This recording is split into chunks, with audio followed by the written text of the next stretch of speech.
saya bikin catatan tentang Mas Nano, Riantiarno dan istrinya Mbak Ratna.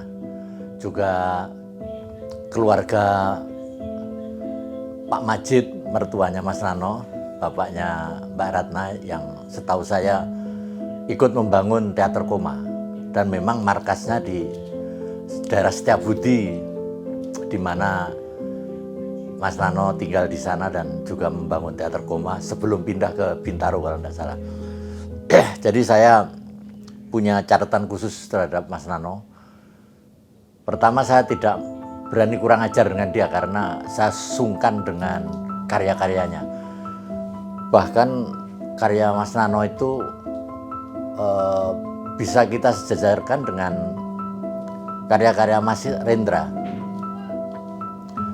Kemudian karya Arifin Sinur dalam bentuk lain, Teguh Karya dan lain-lainnya. Tapi Mas Rendra kan banyak menerjemahkan naskah-naskah Yunani. Nano Teater Koma representasi dari pergulatan bangsanya sendiri. Jadi kaum tertindas, kaum yang menderita itu diangkat dalam teater-teaternya. Saya pernah jadi posisi saya seperti direktur di tim tahun 87, direktur acara. Itu yang saya andalkan untuk bisa mengembalikan utang-utang di tim. Yang tidak bisa bayar air, tidak bisa bayar listrik itu hanya beberapa grup teater yang bisa kita angkat untuk mendapatkan uang, yaitu nomor satu tentunya Teater Koma. Kemudian teaternya CSNS itu bisa karena dia mengandalkan selebritas-selebritas yang namanya bisa berganti-ganti. Kemudian Teater Butet Kertarejasa, Teater Gandrik, kapasitasnya walaupun kecil tapi menghasilkan uang juga. Kemudian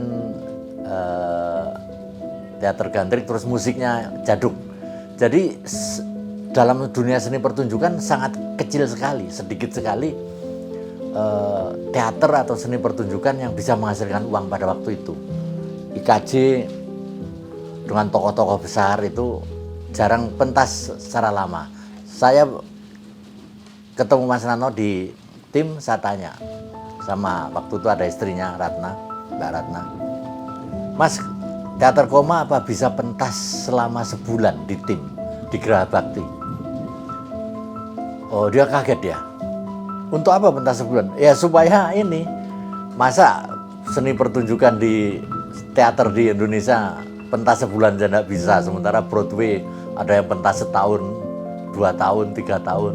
Kita 1 bulan saja tidak bisa. Dia berpikir, tercenung, terus kalau 2 minggu kira-kira bisa, dia bilang. Gini aku bilang, 2 minggu nanti langsung kita teken kontrak dengan tim, tentunya yang menguntungkan Mas Nano. Yang kedua kali, saya akan latih silat untuk perbendaraan gerak, untuk koreografi yang rata-rata seni teater di Indonesia geraknya macet, pola tubuhnya macet. Saya akan bawa asisten pelatih juga, saya latih di sana gratis, saya tidak mau dibayar. Kemudian janji setelah kuat nanti 1 bulan pentas, siap katanya.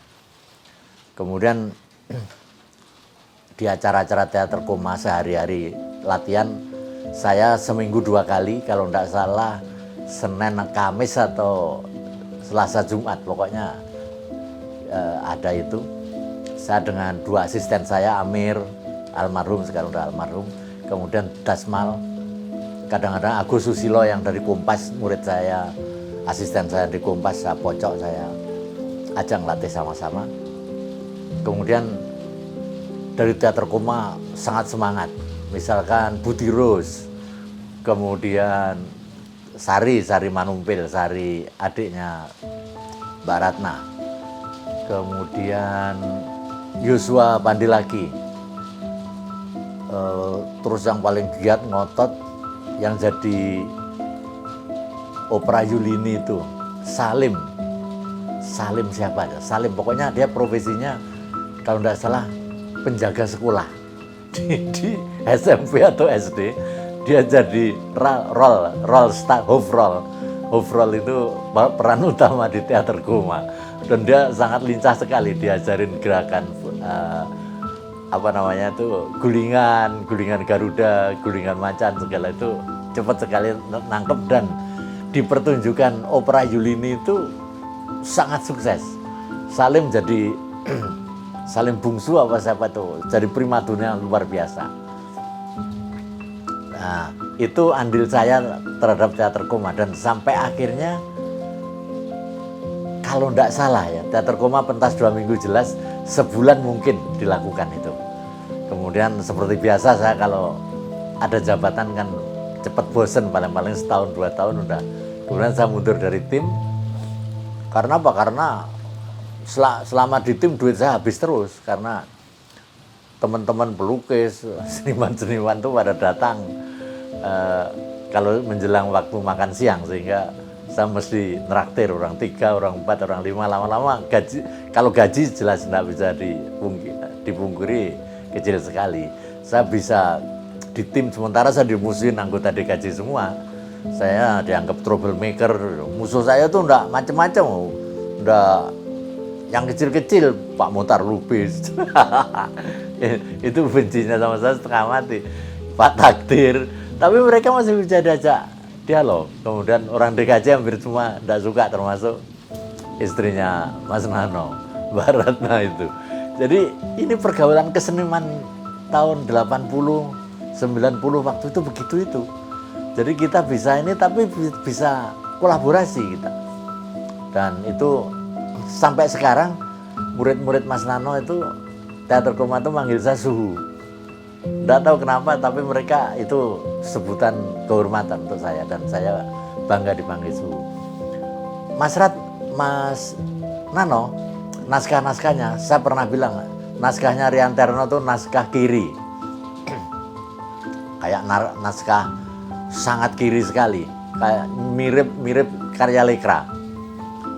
Bahkan lebih kalah Lekra, karena karya Mas Nano estetika plus analitik, situasi sosial, kemudian analisanya kuat, riset berdasarkan riset, itu yang membuat teater koma dalam tanda petik ditakuti pemerintah. Dan saya rasa yang seniman yang melukis sosial, yang mengetengahkan masalah-masalah sosial, ya teater koma dan saya. Mas Rendra seusai ditahan juga agak kendor, karena memang diburu kebutuhan ekonomi yang sangat berat dari bengkel teater itu. Arifin Sinur udah menjelang tua, jadi juga untuk pentas itu sesuatu yang berat. Teater IKJ tidak kurang aktif, banyak yang bergabung justru ke teater koma. Jadi ini ingatan saya tentang Nano. Nano seorang Kristiani sejati, jadi dia humble, tidak suka bertengkar. Saya belum pernah lihat dia debat, dia ketawa-ketawa saja. Padahal fisiknya memungkinkan dia debat dan berkelahi. Tapi dia tidak. Tapi dia humble, kemudian barangkali karena dia duduk di Pemret atau di redaksi majalah Matra, yang membuat dia sangat civilized, tidak kayak seniman rambutnya pendek. Mbak Ratna tuh nyawanya teater koma, dia yang ngatur semua, dan suaranya kan lantang dia, jadi setengah cerewet gitu ya, pasti anak-anak buahnya takut semua. Jadi kesan saya dengan keluarga Mas Nano sampai bapaknya yang dari PDIP, mertuanya itu menunjukkan bahwa dia seniman sosial aliran keras, garis keras. Kalau sekarang ini garis keras. Barangkali kalau sekarang pentas 2-3 bulan atau 5 bulan lagi pentas, bisa kena perkara dia. Karena sekarang lebih tidak demokratis daripada dulu. Itu aja.